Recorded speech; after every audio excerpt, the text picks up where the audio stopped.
Thursday, May 29th. Welcome back to Underreported Stories. Here are the top headlines driving the news. FBI Director Kash Patel claims James Comey's seashell pictures prompted copycats. Elon Musk is parting ways with DOGE.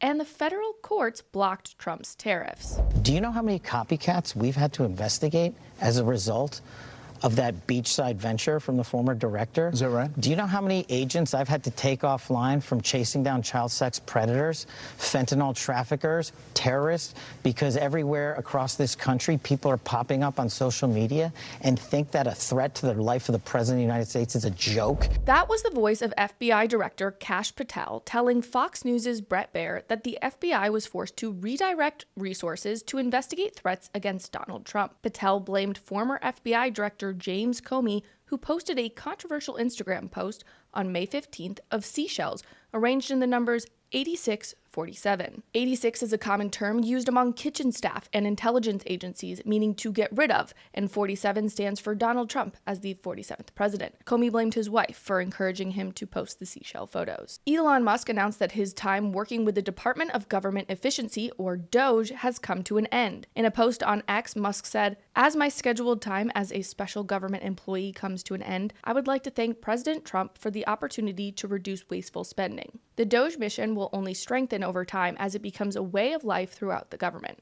DOGE will continue operating with its mission to cut waste, fraud, and abuse in the government." In March, Musk said his role in the government as a, quote, special government employee was capped at 130 days. An obscure federal court ruled that the Trump administration does not have the authority to impose sweeping tariffs under the 1970s-era emergency law called the International Emergency Economics Power Act, or the IEEPA. The Court of International Trade is a three-judged panel composed of Reagan, Obama, and Trump appointees. The judges ruled that Trump does not have the power to impose tariffs and levies using the IEEPA as legal rationale. Not all tariffs will disappear. Tariffs imposed under a different legal authority, Section 232, which includes all auto, steel, and aluminum tariffs, will remain in effect. President Trump's trade advisor, Peter Navarro, believed all tariffs together would have generated up to $3.3 trillion in revenue for the United States in the next decade. White House Deputy Chief of Staff Stephen Miller called the ruling, quote, judicial tyranny. Underreported Stories is brought to you by Branch Basics. Most store-bought cleaning products are loaded with toxic chemicals, hormone disruptors, and allergens. This is stuff that can impact your health, your kids' health, and even your pet's health. That's why I made the switch to Branch Basics. Their products are completely non-toxic and human-safe. No synthetic fragrances or weird chemicals. They use plant-based and mineral-based formulas that leave your home truly clean without compromising your health. If you're ready to toss the toxins, head over to branchbasics.com/Chrissy, or you can use the link in the description and use code Chrissy. That's CHRISSY to get 15% off your first order. Again, use code Chrissy at checkout. Protesters outside a Seattle City Hall surrounded a baby and a child. The Trump administration aims to vet the social media of foreigners looking to attend American universities, and Team Trump threatens CBS with a defamation lawsuit.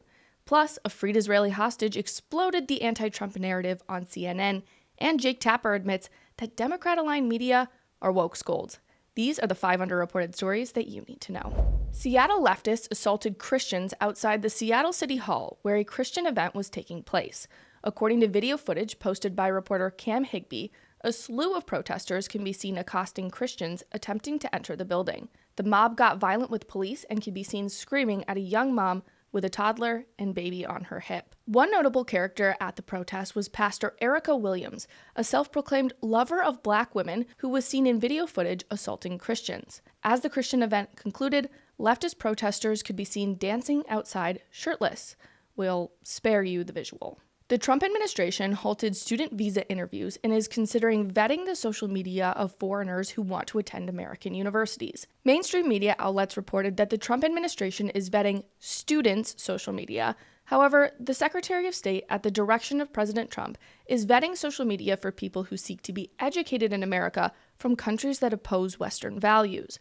The vetting process would apply to all student visa applicants, and it would examine applicants' posts, shares, and comments across platforms. The news comes as the Trump administration is targeting universities that seemingly refuse to combat on-campus anti-Semitism, namely Harvard and Columbia. Leo Terrell, the Department of Justice Anti-Semitism Task Force head, said the University of California system should be the next to expect, quote, massive lawsuits as the DOJ seeks legal action. President Donald Trump's legal team is threatening CBS News and Paramount with a defamation lawsuit over a 60-minute segment that likened the president to a, quote, mob boss and accused him of criminal bribery.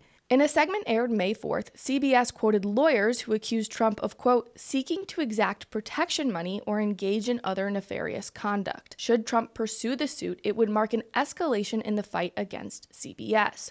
Trump sued the network in November over, quote, election and voter interference for its highly edited interview with then Vice President Kamala Harris. Trump is seeking $20 billion in damages, and lawyers for President Trump and Paramount entered talks to settle the lawsuit in late April. Critics of the president, namely CBS 60 Minutes host Scott Pelley, called Trump's legal actions an attack on journalism, while Trump supporters see this as a necessary action to curb an untruthful media empire. CNN interviewed Omer Shem Tov, an Israeli hostage captured on October 7, 2023, by the terrorist organization Hamas. Tov seemed to explode CNN's openly anti-Trump election narrative in this interview. Very scared of him. Yeah, they wanted...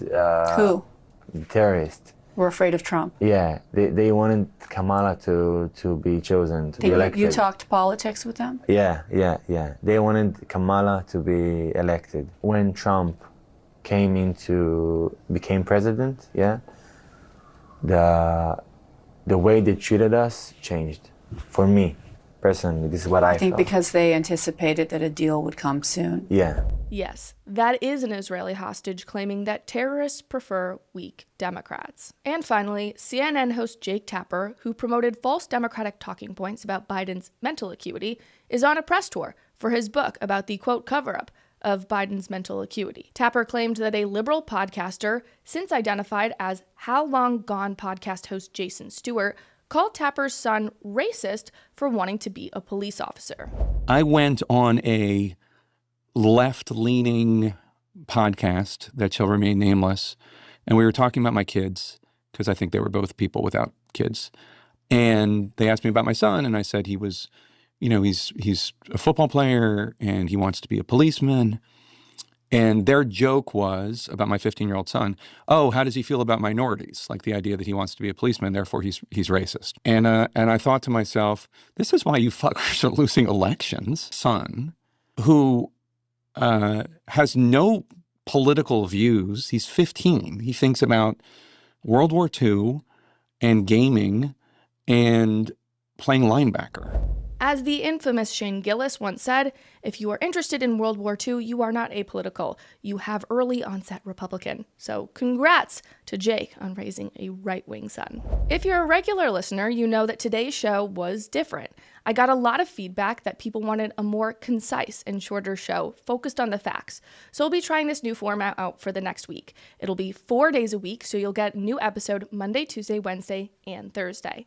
If you're a real one, will you drop a thumbs up if you liked the new format, and a thumbs down if you want to go back to 2 times per week where we do 45-minute in-depth conversations. Enjoy your weekend, and I'll see you back here on Monday. Thanks so much for watching. If you liked what you heard, please be sure to subscribe and leave a comment about how beautiful, intelligent, and funny I am. And if you want more content, click right over here for more videos and clips of my show. I'll see you back here next time. Bye!